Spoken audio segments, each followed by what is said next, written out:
everyone, this is Sandra at Spirit of Avalon. So today I thought I would show you the decks that I'm going to be working with for autumn. Some of these I will carry on using after Samhain as well, but I will be adding others in and possibly taking some out for Samhain time. So these decks are just for working with like now up until Samhain. So I've got 3 tarot and 3 oracle, which I think, you know, for me it's enough to work with for this time. I'm also going to show a couple of books that I've either read or am going to be reading as well, just in case anyone's interested. I'm also planning on taking part in Goth Lit November, which Rachel over at Second Thoughts About the Mission and Bailey from Bailey Jean channel will be doing again this year, as they did last year. So I've already got some books lined up for that too. So let's get straight into it. So of course I had to pull out my Seasons of the Witch Mabon Oracle. I love this deck. I got this last year when it came out, and it's got these lovely look, mine's come off a little bit from use, but it's fine. Lovely like burnt orange sides to it, but this is a really good one for this time of year. I think you could probably even use this for sort of Samhain time if you wanted to, but I find this one, it gives me really good messages, and it's always like spot on what I need to hear, even if it's something I don't really want to hear, but it's still what I need to hear. And when I used it last year, it was like spot on every time. So I thought, oh, I can't wait to get this one out again. I really like it. I don't have all of the Seasons of the Witch decks. I have this one, Samhain, Imbolc and Letha, and I'm definitely going to be getting Ostara because spring is like my favourite season as well as autumn. So I wasn't over keen on the Yule deck, so I don't have that, and I don't have the Beltane one, I think it is, either, so, but that's fine. I know a lot of people want to collect the whole set, and for some people it would feel weird not having all of them, but you know, I'm okay with what I have and the ones that I actually like and will use, because I did have the Yule one, but I wasn't over keen. I never really used it, so I let that one go. So this is the first one anyway that I'm going to be using, the Seasons of the Witch Mabon Oracle. So we'll do the oracles first.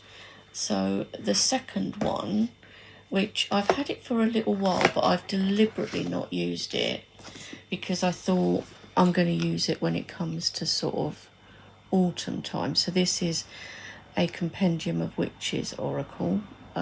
This is the mass market version. I'm sure loads of you have seen this deck already.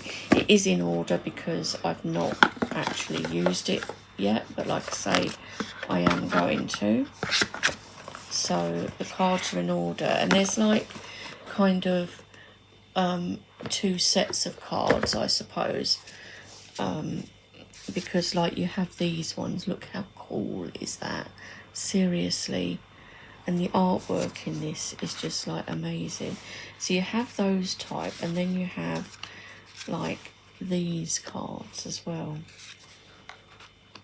but they're all really cool.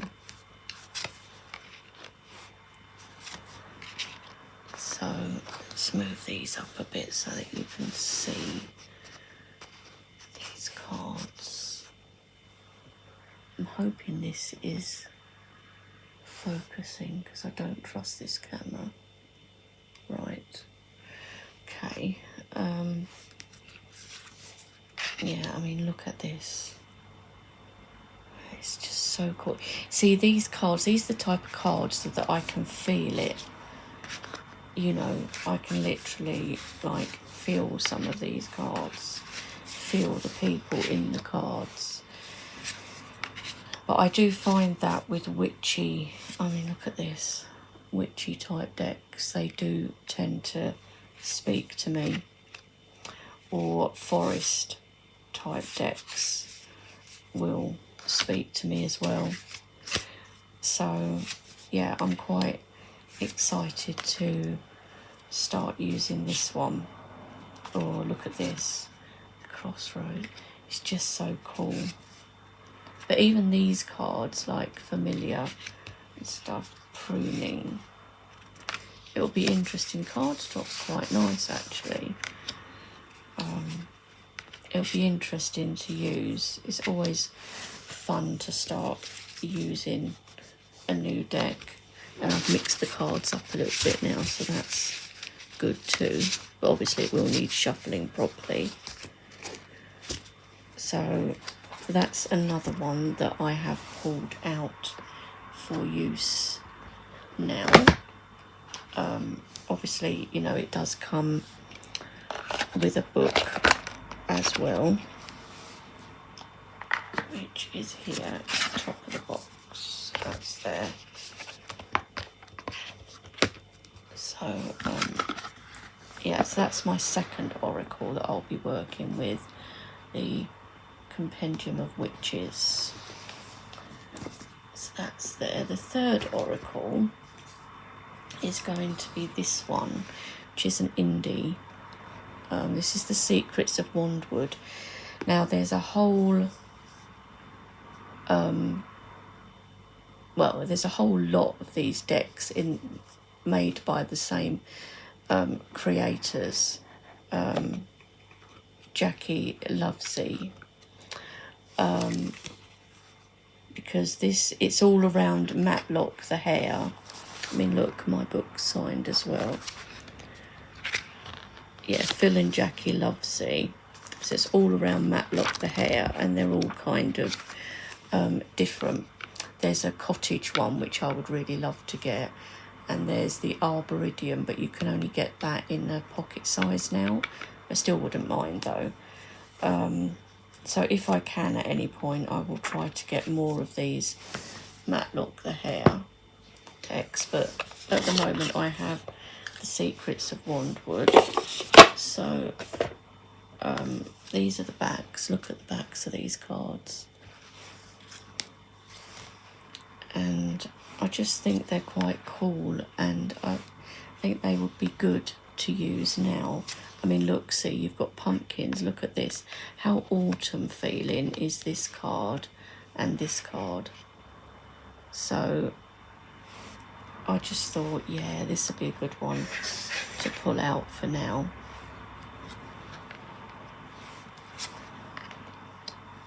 See, and we've even got sort of wintry scenes.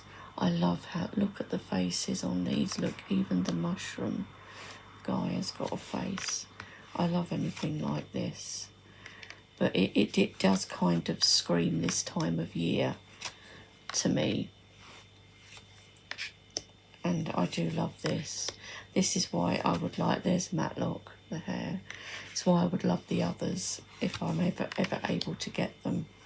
You know, being indie, they're not cheap, but they're not too badly priced, and the creators are in the UK, so we don't have the huge shipping charge. But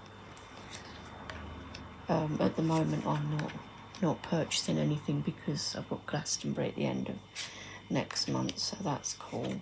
But yeah, I think this is a good one for autumn. I mean, look at it.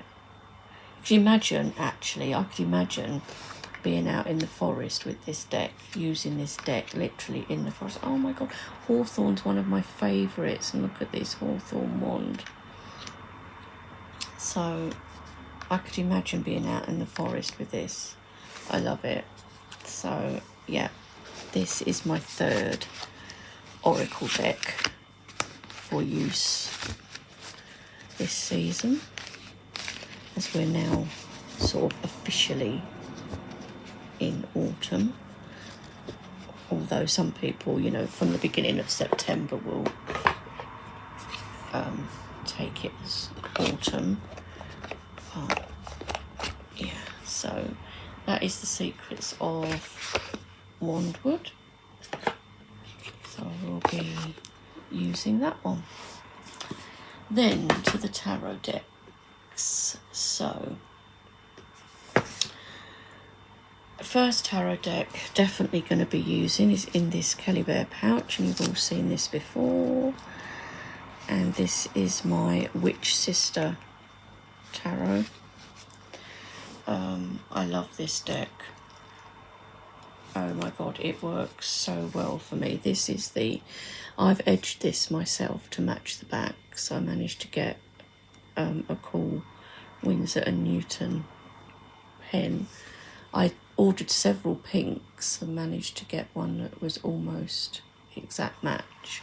So, but I love this deck. I love this deck any time of year, but I think it does lend itself to this time of year, to autumn and Halloween and Samhain, however you want to call it. And these witches depicted here really speak to me on like quite a deep level. Like it's almost, I don't know, it's like I can like feel them inside me, like there's something inside me that connects with these images. And this, you know, could be my bloodline, that, you know, my great-gran was a witch, so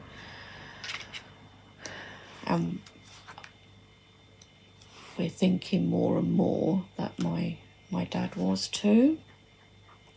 So if it's kind of in your blood, I mean, of course it may speak to you anyway if you're on a witchcraft path, of course. But I think, you know, for me, things hit me really deeply. And I think it is because it's kind of in my blood. So, yeah, I think this does work really well for me. I do read it a bit different, though, to how you would traditionally read tarot, because I don't think it's really RWS. I think you have to just read it differently or read it intuitively. So yeah, so that is the Witch Sister Tarot, a definite favourite of mine, which is why it's got a special Kelly Bear pouch. This is a pouch that Kelly actually sent me as a gift, which was really lovely of her. And she knew it was colours that I'd actually wanted anyway. And I thought, it's got like a witch's cat on it, and it'll be perfect for my Witch Sister Tarot. And it is. So, good colour too with the dark purple. Look at bloody cat hairs now on it. So, that is the Witch Sister Tarot.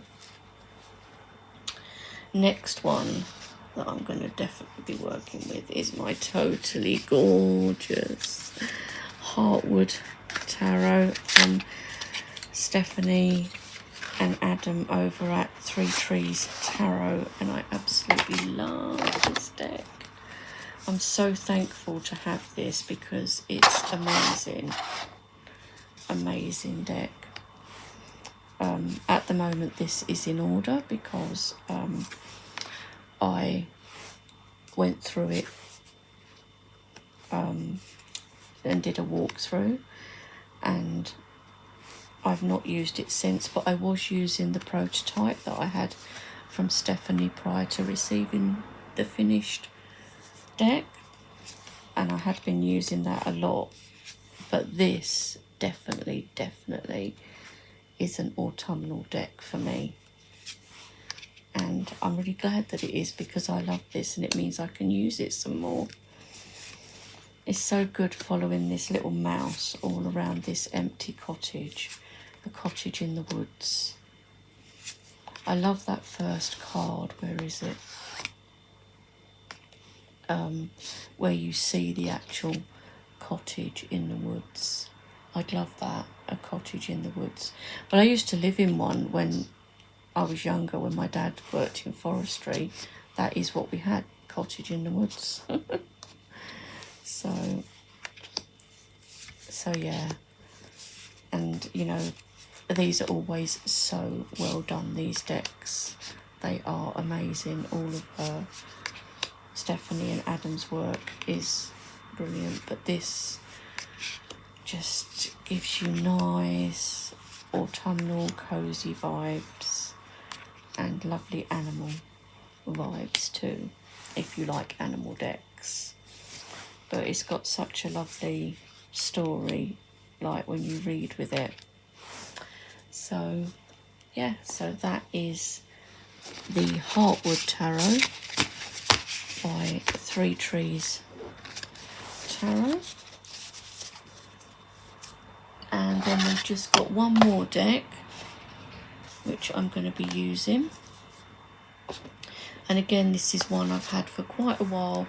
Haven't even done a walkthrough, but there are walkthroughs out there of this deck. This is the Salera Meliora Tarot, and this was a Kickstarter. I didn't back it on Kickstarter, but managed to get a copy of it. It's a big chunky deck, this one, and I do have its sort of sister deck, which is the Crimson Asteria. So this is the guidebook. But why I thought to bring this out for autumn time is because of the colours of it. I mean, look at this great big chunker of a deck, isn't it, really? And these edges are already black, already been done like that. Now these are in order because, as I said, I've not worked with it, but hopefully you'll be able to see what I mean about the colour vibe with this. The colours on this are just autumnal, aren't they? With the golds and the browns, the blacks. I just think it will work really well, and I love the strange creatures in these decks. As I said, I do have another deck by the same creators, which is the Crimson Asteria Tarot. And the cardstock is amazing, and it's got that really silky, almost rose petal feel, but not. Look at this. How cool is that death card? So let's show you some of the minors. So those are some of the majors. Here's some of the minors. I love these just really weird creatures. Look at this one. It's just so cool.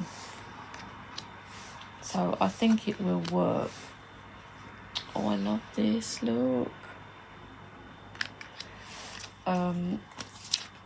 I think it will work really well for this time of year, the colour scheme. So I'm excited for this one.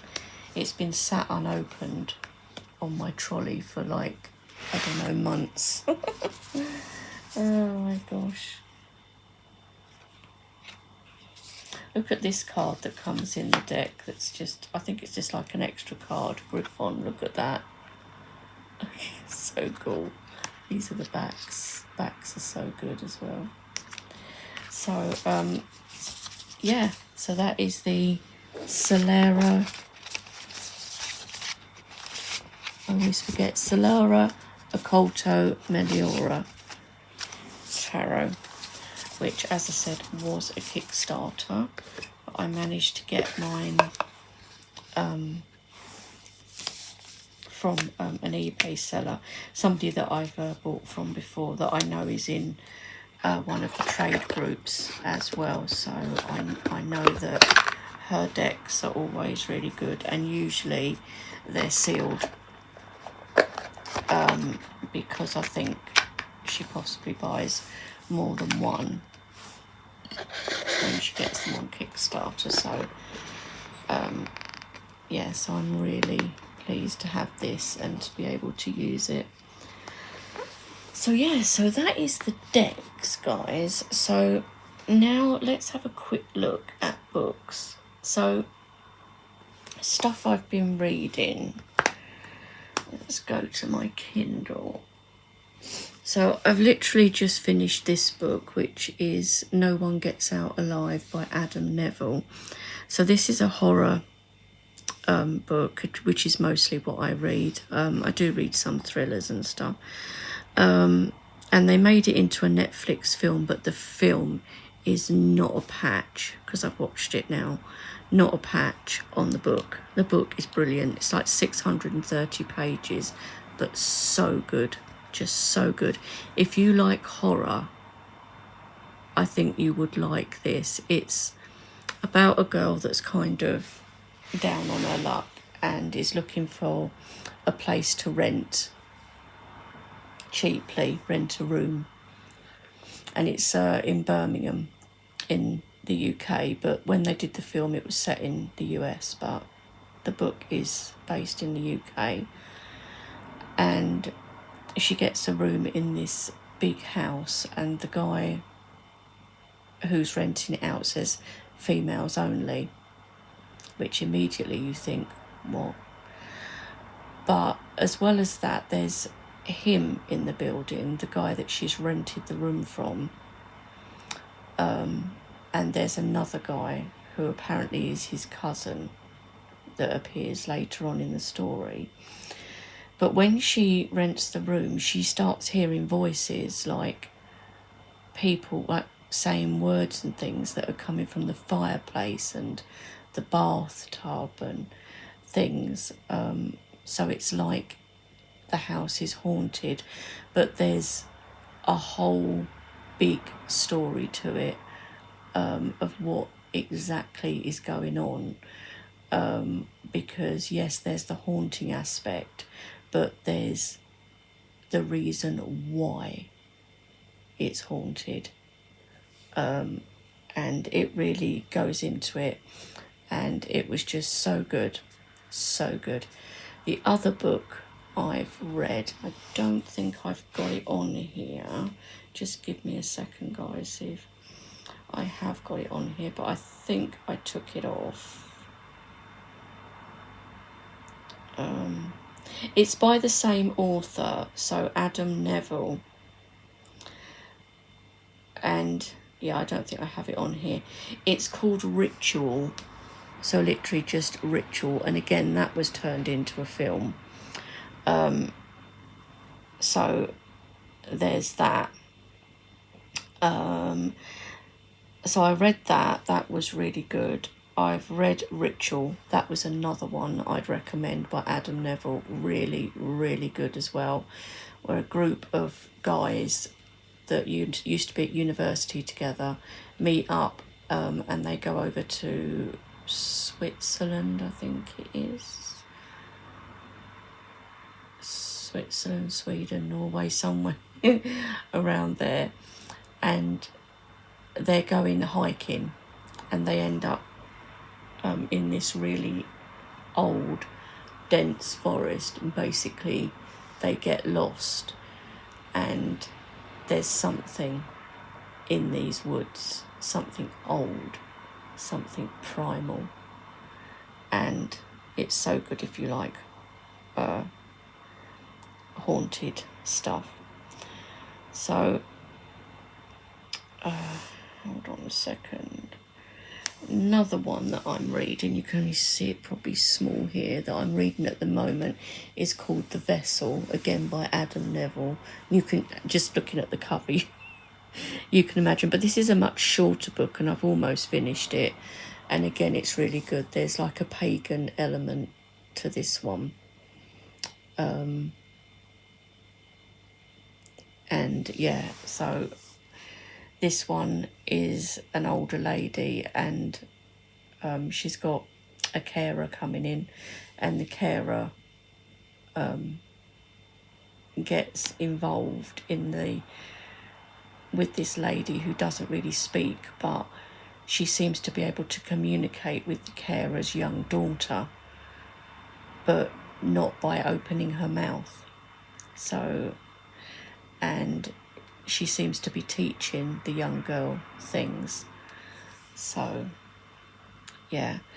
I've also got The Reddening to read. I haven't started reading that yet.